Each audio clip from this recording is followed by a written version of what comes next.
Haryana Punjab border पर चल रहे आंदोलन के दौरान हुई कार्रवाई से गुरनाम सिंह चडूनी ने खुद को पूरी तरह से दूर कर लिया है। चडूनी ने आज वीरवार को रेवाड़ी में कहा कि एसकेएम अब दो फाड़ हो चुका है, जिसका फायदा सरकार उठा रही है। गुरनाम सिंह चडूनी ने कहा कि जब से आंदोलन शुरू हुआ है वो 3 बार प्रयास कर चुके हैं, लेकिन एसकेएम राजनीतिक वाले इन्हें साथ नहीं ले रहे। अब अलग अलग लड़ाई लड़ी जाएगी तो परिणाम इसी प्रकार से आएंगे। आंदोलन की शुरुआत ही एसकेएम को दो फाड़ करने के बाद हुई थी।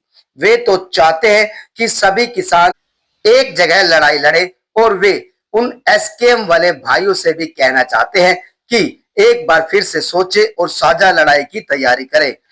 चडूनी ने बताया कि केंद्र सरकार किसान नेताओं के साथ बातचीत के नाम पर फॉर्मेलिटी कर रही है।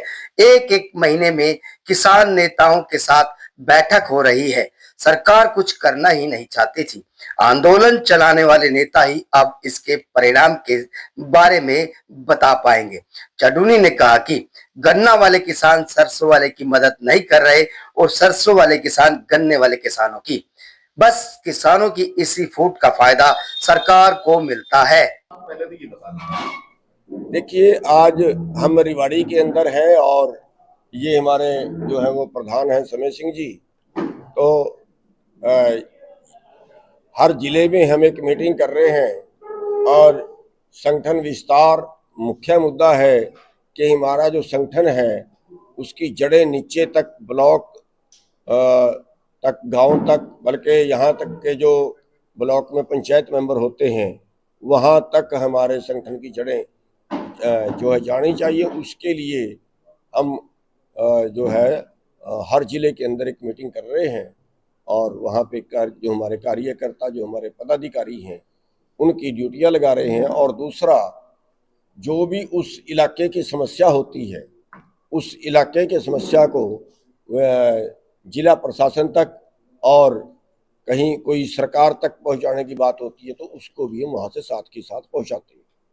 अगर बात कर ले आप पार्टी की, पंजाब में तो किसान हितैषी की बात करती थी, लेकिन बीती रात अगर बात करें तो वहां से किसानों को खदेड़ दिया गया। देखिए आज का जो मुद्दा है, आज के मुद्दे पे मैं ये कहूँगा कि जो सबसे पहले तो जो यहाँ की समस्या है उनके ऊपर हम चर्चा करें। तो यहाँ जो आज मीटिंग की गई है उसमें बीमा कंपनियों की बहुत सी शिकायत आई है कि वो सर्वे ठीक नहीं करते हैं और किसान को जो मुआवजा मिलना चाहिए उससे यहाँ का किसान वंचित रह जाता है। तो ये यहाँ की समस्या काफ़ी बड़ी है सामने। वैसे तो ये पूरे देश की है, पूरे देश में ऐसी गड़बड़ियाँ करते हैं। और दूसरा, ये सरसों का इलाका है तो अभी मेरे को पता चला है कि सरसों की लैब ही नहीं है मंडी के अंदर। तो ये सभी मंडियों के अंदर सरसों की लैब होनी चाहिए और ये मार्केट कमेटी की होनी चाहिए। प्राइवेट जो लैब है, जो ऑयल मिल वाले हैं, उनकी लैब है, उस पे हमें क्या पता उसका क्या रिजल्ट वो देते हैं, क्या नहीं देते हैं। तो लैब तो होनी ही चाहिए सभी मंडियों के अंदर। और जो बीमा कंपनियां हैं वो कई साल तक बीमा नहीं देती हैं, उसकी भी जो है वो समस्या है, वो तुरंत 1 महीने के अंदर अंदर उसकी भरपाई करनी चाहिए। और दूसरा, जो यहाँ पे अभी हमने जो इनको कहा है उसमें भूमिहीन किसान, उसमें जो गांव के सभी लोग हैं, जो हमारी औरतें हैं, उन सभी को भी हम आगे के लिए संगठन में जोड़ेंगे। और यहाँ की जो समस्या होगी, जो भी इलाके की समस्याएं हैं, जैसे मैंने कहा है लैब की है या कम भाव की है या बीमे की है, वो सभी हम यहाँ के प्रशासन तक भी पहुँचाएंगे और यहाँ की सरकार तक भी पहुँचाएंगे। एक प्रधान जी, पाम ऑयल का मुद्दा उठाया। हाँ, पाम ऑयल का नहीं, वो बहुत बड़ा मुद्दा एक ये है कि जो आयात है, जो अभी जो नया समझौता हमारी सरकार कर रही है उसके तहत जो आयात कर हैं वो और कम हो जाएंगे। और आयात कर कम होने से जो बाहर से हमारे उत्पाद आते हैं, विदेशों से जो आयात होता है वो और ज़्यादा होगा और यहाँ का किसान जो है वो खेती करने में समर्थ, खेती जो बचाने में समर्थ नहीं रहेगा। जैसे पाम ऑयल का मैंने जिक्र किया है, अगर पाम ऑयल बाहर से ना आए, पहली बात तो यह है कि पाम ऑयल खाने का तेल नहीं है, साबुन का तेल है, और उस पाम ऑयल को यहाँ खाने में बरत रहे हैं, सरसों के तेल में मिक्स करके दे रहे हैं। पाम ऑयल से बीमारियां फैल रही है, गोड्डे खराब कर दिए हैं लोगों के। अगर पाम ऑयल खाने में बंद कर दिया जाए और तो यहाँ की सरसों जो है वो ऑटोमेटिकली 7,000 से ऊपर जाएगी। हम MSP के लिए लड़ रहे हैं जो 5,950 रुपये है, लेकिन अगर पाम ऑयल बाहर से आना बंद हो जाए तो यही सरसों हमारी 7,000 क्रॉस में इसका मिलेगा। इसी तरह से जो समझौता कर रहे हैं अभी अमेरिका से, वहां से अगर मक्का यहाँ पे आएगा तो यहाँ का मक्का जो है वो 1,500 से नीचे बिकेगा। कोई भी चीज अगर वहां से आएगी, कपास वहां से आएगी, यहाँ कपास का किसान मरेगा, यहाँ मक्के का किसान जाएगा, यहाँ सरसों का किसान जाएगा, गेहूं का किसान जाएगा। यहाँ पे जो 82% किसान हैं वो 2.5 एकड़ से कम के मालिक हैं, और अमेरिका के अंदर जो छोटे से छोटा किसान है वो भी 10 वर्ग किलोमीटर का मालिक है, और 50,000 एकड़ तक भी एक एक किसान के पास वहाँ पे है। वहाँ 3% लोग खेती में शामिल हैं, यहाँ अभी भी 60% लोग खेती पे निर्भर हैं। वहाँ की जो सब्सिडी है वो बहुत ज़्यादा है, यहाँ कुछ भी नहीं है। तो अब जो ये नया व्यापार खोल रहे हैं, FTA जो लागू कर रहे हैं, फ्री ट्रेड, तो उसके अंदर जो है भारत का किसान बिल्कुल बर्बादी के किनारे पे पहुंचेगा। तो उसके लिए भी हमें बड़ी तैयारी जो है वो जड़ तक करनी पड़ेगी और बड़ा आंदोलन उसके लिए खड़ा करना पड़ेगा। किसानों को बॉर्डर से हटाए जा रहे हैं, किसान नेता को डिटेन किया गया, क्या कुछ रहेगा?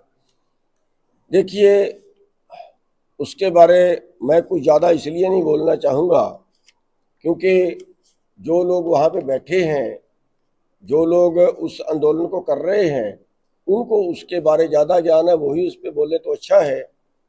लेकिन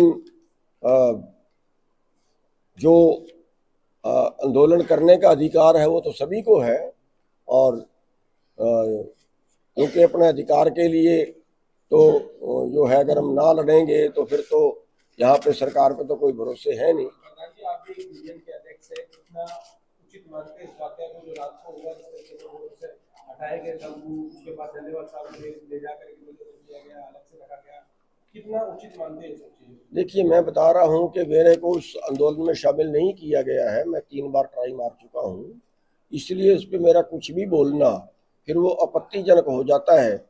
और जो भी वो वहाँ की जो टीम है, जो वहाँ के संगठन है, वो जो देख रहे हैं, वो जो भी कर रहे हैं वो अच्छा कर रहे हैं। आपने संगठन की बात करी कि भाजपा के जिक्र किया, पन्ना प्रमुख तक बढ़ा दिया, तो आपने मतलब गांव-गांव तक पहुंचाने की बात कही, क्या कारण लगता है गांव-गांव तक नहीं पहुंचा आपका संगठन? देखिए, एक बड़ी बात ये है कि एक तो हम आर्थिक तौर पे बहुत कमज़ोर हैं। मान लिया आपने हमें बोर्ड लगाने हैं, राजनीतिक पार्टियों के बोर्ड लगते हैं, हमारा तो आपने कोई बोर्ड किसी सड़क पर नजर नहीं आया होगा क्योंकि पैसे ही नहीं है। दूसरा, अगर गांव तक जाएं भी उसके लिए भी खर्चा चाहिए, उसके लिए टाइम चाहिए, तो इतना खर्चा करना वो हमारे पास नहीं है। तो सबसे बड़ी समस्या तो जो है वो खर्चे की है, और दूसरी समस्या जो है हमारी राजनीति की है, क्योंकि राजनीति हमें इस कदर बांट दिया है कि गांव के जो मौजूद आदमी हैं वो एक बीजेपी के साथ है, तो दूसरा कांग्रेस के साथ है, तो तीसरा चौटल्ले के साथ है। जिनके अंदर कैपेसिटी थी लोगों को पीछे लगाने की, वो कहीं ना कहीं राजनीतिक पार्टियों में एडजस्ट हैं, और हमारे पास जो लोग बचते हैं वो लोग बचते हैं जिनको बहुत कम जानकारी होती है, जिनकी लड़ने की क्षमता बहुत कम होती है। ये एक बड़ा कारण है कि हम गांव स्तर तक या उससे भी जो है मोहल्ला स्तर तक उसको नहीं पहुंचा पाए। क्या प्लान बनाया है, किस तरह होते हैं?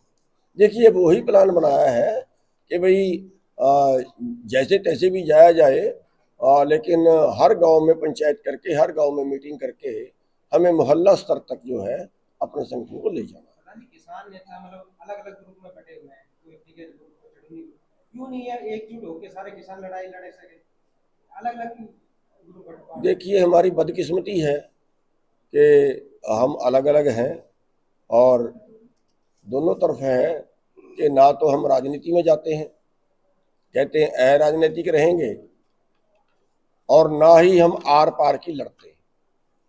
उदाहरण के तौर पे दिल्ली आंदोलन हुआ, 12.5 महीने हम एक जगह पे बैठे रहे।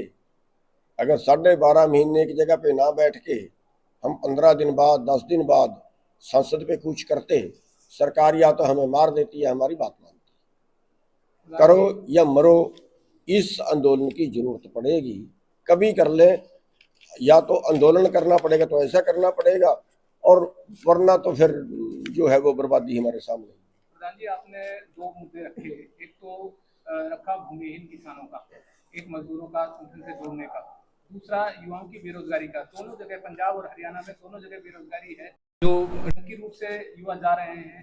तो किसानी से जोड़ने के लिए, खेती बाड़ी से जोड़ने के लिए क्या संगठन की ओर से कोई प्रयास किए जाएंगे? जैसे संगठन को देखिए, जब तक खेती में मुनाफा नहीं होगा तब तक अगली पीढ़ी खेती में आना पसंद नहीं करेगी। अभी आप देख रहे हैं कि बच्चा खेत में काम करना पसंद नहीं करता, शहर में जाके कहीं 10,000 की पे 12 घंटे काम करना किसी के नीचे वो कबूल कर लेता है, क्योंकि खेती में हार्ड वर्क है। 2 डिग्री टेम्परेचर पे भी काम करना पड़ेगा, 45 डिग्री टेम्परेचर पे भी काम करना पड़ेगा। तो हार्ड वर्क है, जो इतना हार्ड वर्क है उसके हिसाब से उसको बचता नहीं है। कोई भी किसान ऐसा नहीं है जिसको खेत का ठेका और उसके परिवार की मजदूरी बच जाए। कोई भी किसान ऐसा नहीं है किसी भी स्टेट के अंदर। और यही कारण है कि जो अगली पीढ़ी है वो कुछ भी काम करना पसंद करती है, लेकिन खेती से बाहर नहीं पाती। तो हर संगठन तो किसान और खेती को बचाने की बात करता है, तो ऐसे में कैसे बचाई जाएगी? क्या रणनीति है संगठन की? हम वही तो एक प्रयास कर रहे हैं ना कि खेती मुनाफे का सौदा हो, खेती घाटे का सौदा ना हो। जैसे हम MSP की बात करते हैं, अभी सरसों है, मान लीजिए आपके यहाँ अच्छी निकासी है सरसों की, 12 क्विंटल भी निकल जाती है। तो अगर 12 क्विंटल सरसों 600 रुपये कम बिके तो 7200 रुपये का 1 एकड़ में ही नुकसान हो गया उसको। और ये बच सकता है अगर हम बाहर से पाम ऑयल ना मंगाएं, तो बच सकता है, सरकार को ही पल्ले से नहीं लगाने पड़ेंगे। तो हम खेती को मुनाफेदार बनाने का एक प्रयास कर रहे हैं, और जब वो मुनाफेदार बचेगी तभी लोग खेत में काम जाएंगे, खेती लोग करेंगे, और वरना तो फिर आने वाले टाइम में नुकसान हो। ये ओलावृष्टि हुई थी, काफी नुकसान हुआ है खेती का, तो मतलब मुआवजे को लेकर किसान क्या कर रहे हैं? देखिए, उसके लिए हमने सरकार से लेटर भी लिखा था। हम सरकार से जो है वो अपनी सीधी बात भी की थी, और उन्होंने उसका पोर्टल भी खोला था कि जिस किसान का नुकसान हुआ पोर्टल पे दर्ज कराए, उसको तुरंत हम फिर जो है उसकी सर्वे उसका कराएंगे। तो वो प्रक्रिया शायद जारी है।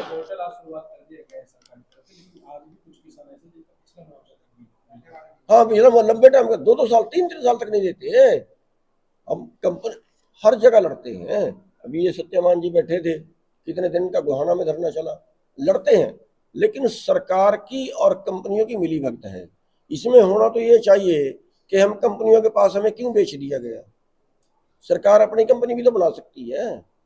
बीमा कंपनी सरकार को अपनी बना के अपनी कंपनी से बीमा करना चाहिए किसानों का, ताकि किसानों के साथ धोखा कम हो।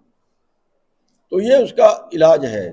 तो हम जितना परमात्मा ने समर्था दिया उतना कर रहे हैं, उतना लड़ रहे हैं। शहीदी दिवस मनाने की जैसे बात थी राजस्थान में, कहाँ शहीदी दिवस मनाया जा रहा है?